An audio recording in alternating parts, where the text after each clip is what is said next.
Good morning class.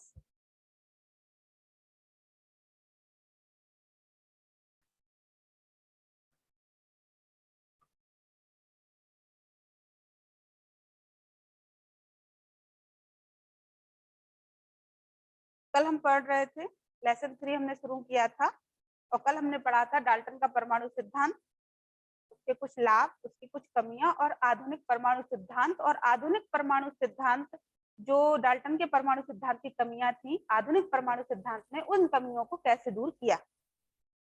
आज हम पढ़ेंगे परमाणु, प्रतीक, परमाणु भार, ग्राम परमाणु भार, औसत परमाणु भार आदि हमें आज पढ़ेंगे। ठीक है, तो सबसे पहला है परमाणु।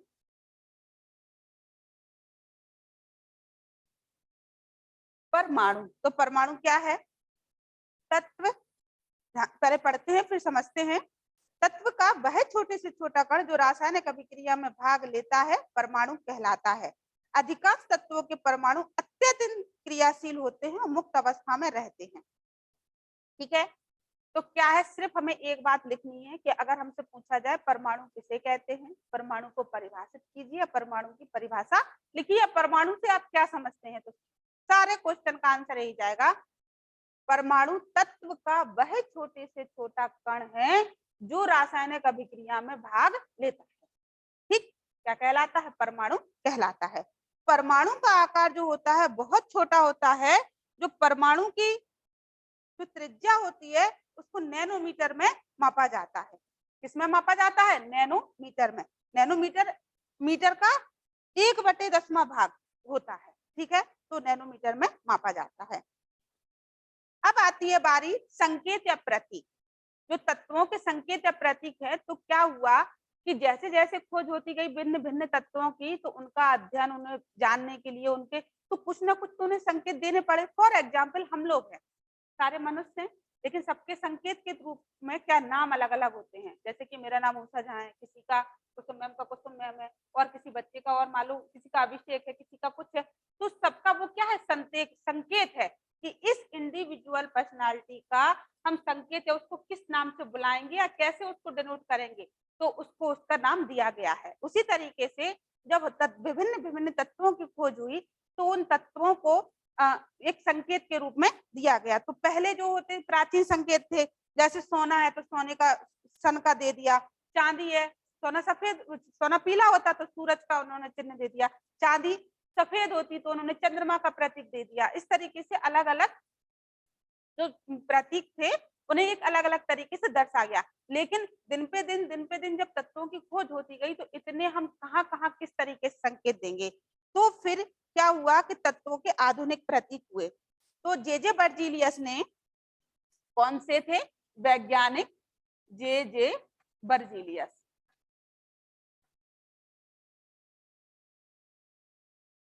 इन्होंने क्या किया? इन्होंने तत्वों के आधुनिक प्रतीक को बताया। जैसे इन्होंने कुछ नाम, जैसे हाइड्रोजन का इन्होंने पहले नाम का सिंबल ले लिया एच, तो कुछ के जैसे लैटिन में भाषा है तो उसका पहला वर्ड ले लिया, और जैसे कभी लगे लेड है तो लेड का नाम उन्होंने पीबी इस तरीके से रख दिया। तो जो लैटिन में जो उसका वर्ड होता है उनके 2 नाम ले लिए। तो किसी का 1 वर्ड और किसी के 2 वर्ड। कहाँ?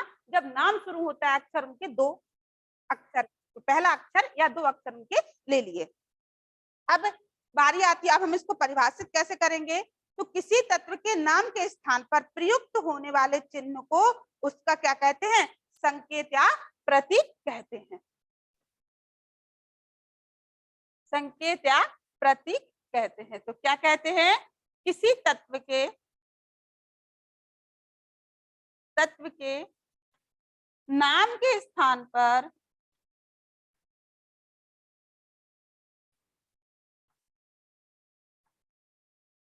जो चिन्ह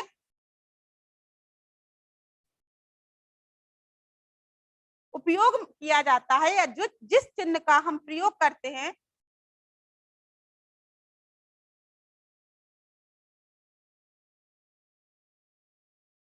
वह क्या कहलाता है? संकेत या प्रतीक कहलाता है। ठीक, तो फिर देखेंगे क्या है, किसी तत्व के नाम के स्थान पर जिस चिन्ह का हम प्रयोग करते हैं, जिस चिन्ह का हम यूज करते हैं, वह उस तत्व का प्रतीक या चिन्ह संकेत कहलाता है। अब अलग अलग तत्वों के अलग अलग प्रतीक हैं, कुछ हम आपको बता रहे हैं, ठीक है, तो कुछ हम लिख के आपको बता रहे हैं, तो उनका आपको याद भी करना है। ये भेजे थे, सबके नाम प्रतीक भेजे थे, आपको उन्हें याद करना है। जैसे हाइड्रोजन है,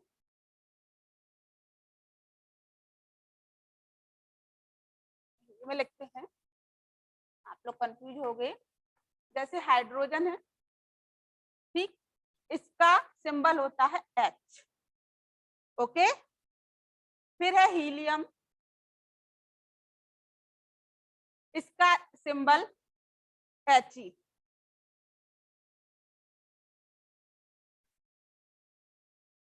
lithium Li, beryllium Be, boron B, ठीक। Hydrogen lithium, hydrogen helium lithium beryllium boron. Carbon,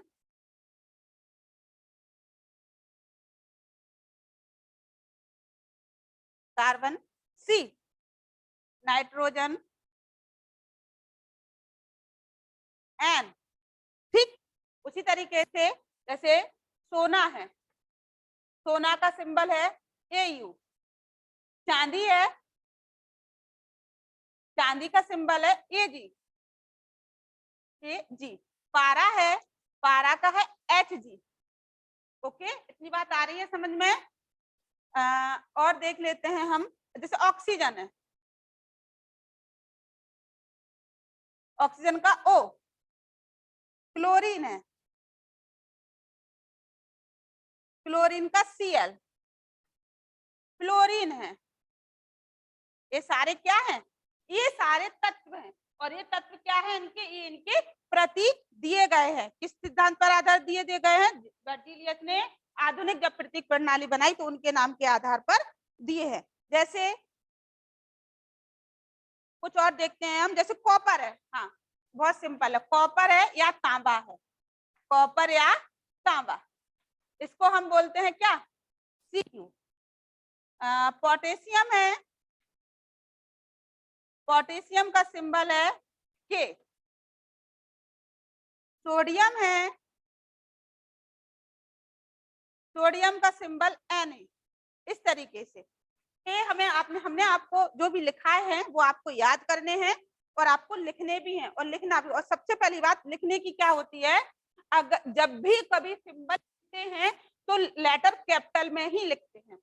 अगर कभी किसी नाम में जैसे दो आ गए वर्ड, हीलियम में H ही होता है तो पहला वर्ड कैपिटल जाएगा, दूसरा वर्ड स्मॉल जाएगा। जैसे कार्बन का खाली C होता है तो इसका कैपिटल ही लिखेंगे, बेरिलियम का Be होता है तो कैपिटल बी लिखेंगे, साथ में स्मॉल ई लिखेंगे। इस तरीके से हम लिखेंगे। अब बारी आती है, या अब अगला हेडिंग है परमाणु द्रव्यमान या परमाणु भार।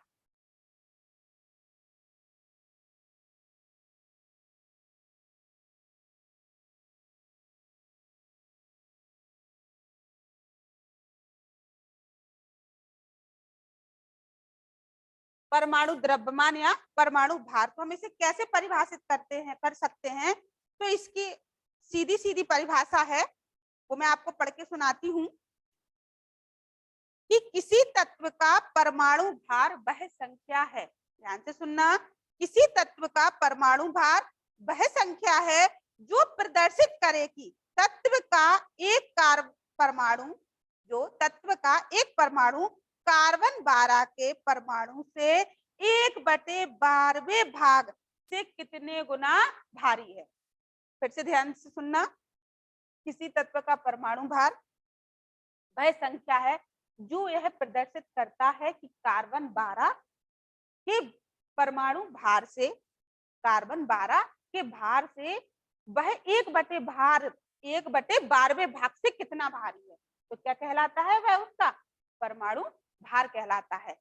ये हमें याद करनी है डेफिनेशन। और अब फिर बारी आती है ग्राम परमाणु भार की। ग्राम परमाणु भार। तो जब किसी तत्व के परमाणु भार को ग्राम में हम व्यक्त करते हैं तो वो क्या कहलाता है? ग्राम परमाणु भार कहलाता है। जो औसत परमाणु भार है, नेक्स्ट है हमारा औसत परमाणु भार। इस पर हम एक क्वेश्चन देखेंगे। जैसे अगर हमें बात करें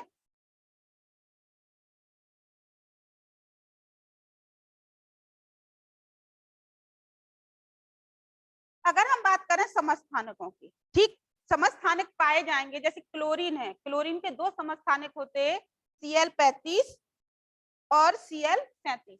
ठीक, इनके क्या परमाणु समस्थानिक क्या है? जैसे Cl17 है, देखो Cl17, इसका एटॉमिक वेट, Cl का परमाणु क्रमांक दोनों का क्या है? 17।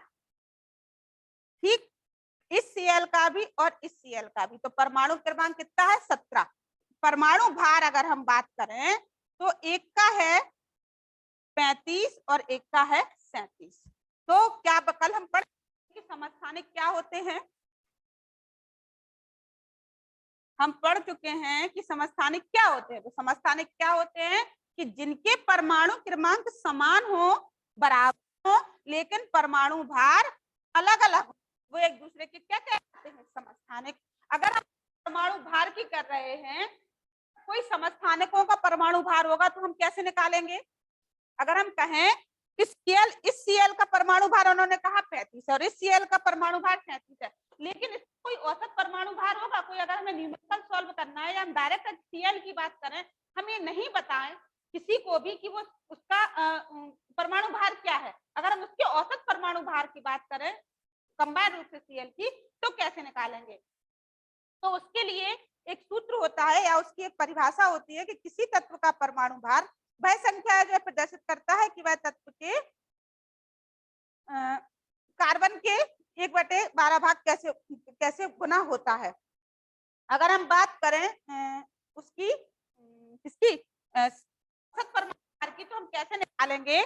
अगर इसी की बात कर लें कि कार्बन 35 और कार्बन 37 की, हम कैसे निकालेंगे? तो एक सूत्र होता है तत्व का परमाणु, तत्व का औसत परमाणु भार,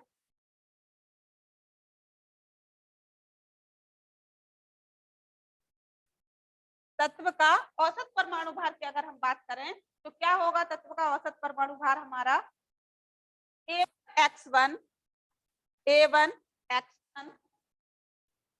प्लस A2X2, अगर और भी समस्थानिक हो A1X1 प्लस X2 और सो होता है। ठीक है, यहाँ A क्या है? ये होता है समस्थानिकों का, ए है समस्थानिकों का परमाणु भार, ओके, और एक्स होता है समस्थानिकों की, समस्थानिकों की प्रकृति में प्रतिशतता, प्रतिशतता। जैसे एक न्यूमेरिकल से समझते हैं हम,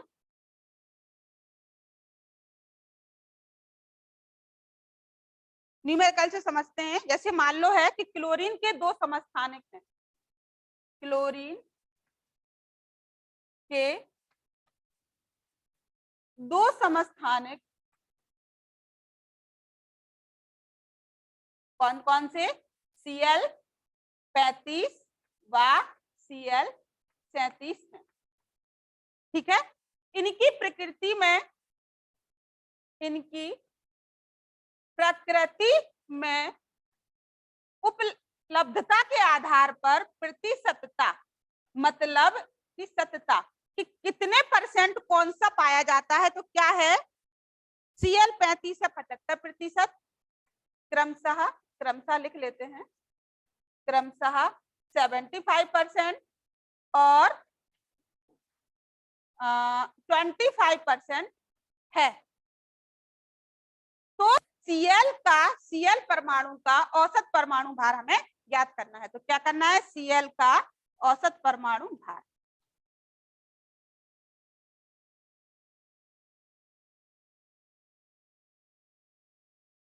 तो हमें देखो, हमें सूत्र हमारे पास लिखा हुआ है, किसी तत्व का औसत परमाणु भार हमें निकालना हो तो A1 plus A2X2 upon X1 plus, ठीक। तो यहाँ A1 क्या है, समस्थानिकों का, तो A1 की जगह A1 का क्या है 35 इंटू X1 है, इसकी प्रतिशतता कितनी है 75 प्लस 37 इंटू 25 अपॉन 75 प्लस 25। जब हम इसे पूरे को सॉल्व करेंगे तो हमारा आंसर आएगा 35.5। अगर हम क्लोरीन की कहीं भी आए, क्लोरीन का हमसे एटॉमिक वेट पूछा जाए तो क्या लिखेंगे हम 35.5, क्योंकि समस्थानिकों का अलग अलग समस्थानिक नहीं दिए हैं, खाली हमें Cl का परमाणु दिया है तो हम उसका औसत परमाणु भार लिखते हैं, जो हमें कितना निकला है 35.5। बस आज के लिए इतना ही, आप लोग घर में पढ़ेंगे, आपकी जो भी क्वेरीज होगी आप मुझे व्हाट्सएप पे पूछ लेंगे। इसके बाद कल हम पढ़ेंगे अणु और उनके परमाणु का।